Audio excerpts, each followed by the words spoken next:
നമ്മൾ യുഎഇയിൽ നിന്ന് നാട്ടിലേക്ക് വന്ന വീഡിയോയിൽ ഒരുപാട് പേര് കുറ്റം പറഞ്ഞൊരു കാര്യമാണ്, കാരണം പറഞ്ഞില്ലല്ലോ എന്തിനാ വന്നത് എന്നുള്ളത്. സത്യം പറഞ്ഞാൽ ഞാൻ അതിൽ കാരണം പറഞ്ഞാണ്, പക്ഷേ എഡിറ്റിങ്ങിൻ്റെ ടൈമിൽ എന്തോ മിസ്സായി പോയതാട്ടോ ആ ഒരു ക്ലിപ്പ്. എന്തായാലും ഒന്ന് ക്ഷമിക്കുക.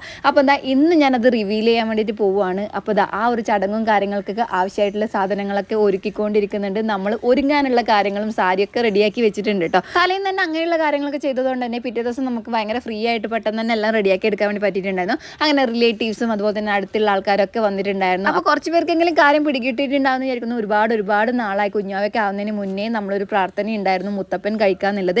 അങ്ങനെ വീട്ടിൽ നമ്മൾ മുത്തപ്പനൊക്കെ കഴിക്കാനുള്ള പ്ലാനിങ് ഒക്കെ ഒന്ന് കംപ്ലീറ്റ് ചെയ്യാൻ വേണ്ടിയിട്ടാണ് നാട്ടിലേക്ക് വന്നത് കേട്ടോ. അത് മാത്രമല്ല ഈ ഒരു ദിവസം ഏപ്രിൽ 19 കുഞ്ഞിപ്പെണ്ണിന്റെ ഫസ്റ്റ് ബർത്ത്ഡേയും കൂടിയാണ്. അതും കൂടി എല്ലാ ഫാമിലി ആയിട്ട് ഒന്ന് സെലിബ്രേറ്റ് ചെയ്യാമെന്ന് വിചാരിച്ചു. അപ്പോൾ ഒടുക്കത്തെ ചൂടായതുകൊണ്ട് തന്നെ എല്ലാവർക്കും തണുത്ത വെള്ളത്തിന്റെ ആവശ്യം കൂടുതലായിരുന്നു. അപ്പോൾ അപ്പുറം ഇപ്പുറമുള്ള വീട്ടിലെല്ലാം നമ്മൾ തണുത്ത വെള്ളം വെച്ചിട്ടുണ്ട്. കുഞ്ഞിപ്പെണ്ണ് മുത്തപ്പനെ കണ്ടപ്പോൾ ഭയങ്കര ഹാപ്പിയാണ്, ഒട്ടും പേടിയില്ല കേട്ടോ.